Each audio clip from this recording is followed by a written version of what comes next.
नमस्कार मोर ना साक्षी साहू मुई 42 स्कूल शिशु संबालिका एज आमर स्कूल रे वन महोत्सव होउछे सेथि आमे नुआ इको क्लब गठन करिछु 1 रु 8 क्लास तक नै करी सेथि आमे एज गज जगामु आउ एक पेड़ माँ के नाम भी गुटे गुटे गज जगामु आमर घरे आउ आसुन देखमा कि कार्यक्रम केनता हेबा।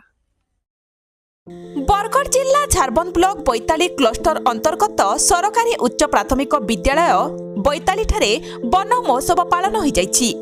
क्लस्टर सीआरसीसी श्री दिवस कुमार साहू प्रत्येक तत्वावधान तथा विद्यालयर प्रधान शिक्षक जगन्नाथ प्रधान मार्गदर्शन रे विद्यालयर इको क्लब सदस्य मानक द्वारा वृक्षरोपण कार्यक्रम अनुष्ठित होइतिला। एथिरे eco club incharge Shri Rinku Mahamallik मुख्य भूमिका तुलाइथिले। शिक्षयित्री सुजाता साहू एवं सविता धारुआ सहायता करिथिले। सरकारी मार्गदर्शिका अनुसार प्रथम रु अष्टम श्रेणी पर्यंत प्रत्येक श्रेणी जणे लेखाएं छात्र एवं जणे लेखाएं छात्री को नहीं इको क्लब गठन करा जाइछि। भारतर मान्यवर प्रधानमंत्री नरेंद्र मोदी आह्वान क्रमे गत वर्ष आरंभ होइथिबा गोटिए वृक्ष मां नाम को चलित वर्ष द्वितीय संस्करण करा जाइछि।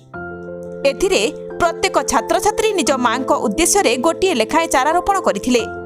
बैताली सरकारी उच्च प्राथमिक विद्यालयर प्रत्येक इको क्लब सदस्य आज गोटिए लेखाएं चारा रोपण करी तार जत्न नेबा पई संकल्प नैथिले। परिवेश सुरक्षा पई छात्र जीवनरु व्यापक सचेतनता सृष्टि उद्देश्य रे हेउथिबा उक्त अभियान निश्चित भावे समस्तक मनरे परिवेश प्रेम जागृत करिबो बोली सीआरसीसी मत प्रकाश करिथिले। Bureau report बैताली cluster news. वर्तमान आमर संग अछन आमर क्लस्टर सीआरसीसी ताहाकू पचनामा कि वन महोत्सव विषय रे किछि कहबे। मो नाम दिवस कुमार साहू बैताली क्लस्टर सीआरसीसी भाव काम कर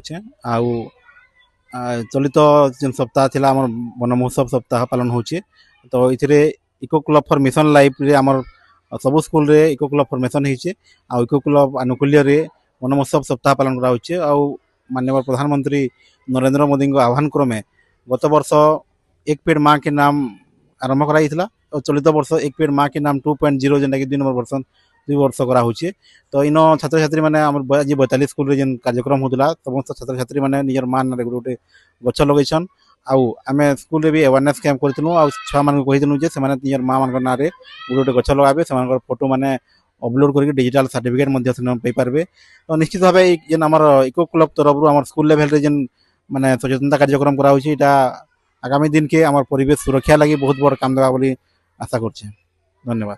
वर्तमान आमर संग अछन आमर विद्यालयर प्रधान शिक्षक ताहाकू पचरामा कि ई वन महोत्सव विषय रे किछि कहबे। मुन्ना जगन्नाथ प्रधान सरकारी उच्च प्राथमिक विद्यालय बैताली प्रधान शिक्षक। आमर विद्यालय रे आज माननीय प्रधानमंत्री श्रीयुक्त नरेंद्र मोदी निर्देश क्रमे बा परामर्श क्रमे एक पेड़ माँ के नाम 20 अनुकूल्य रे तथा आमर इको क्लब छात्र छात्री तांकर सहयोग रे एवं वन महोत्सव सप्ताह पालन अवसर रे आज समस्त छुआ माने गोटे गोटे वृक्षरोपण करिछन आमर स्कूल परिसर भितरे। आउ सेमान को तांकर मांकर संगे निजर घरे भी गोटे गोटे गछ लगाबार लई आमे तांको कहिचु। सेमाने भी हमको प्रतिश्रुति देइछन जे आमे निश्चय भावे माँ ना रे गोटे गछ जगामु बोली। तो ये मिशन के सफलता आनबार लगी समस्तंकर सहयोग नितांत आवश्यक अच्छे। से लगे आमर इको क्लब सदस्य सदस्य जिन मैंने अच्छा छात्र छात्री मैंने से को बहुत बहुत धन्यवाद देमी।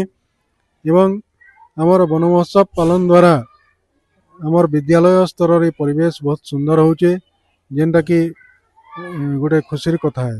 धन्यवाद।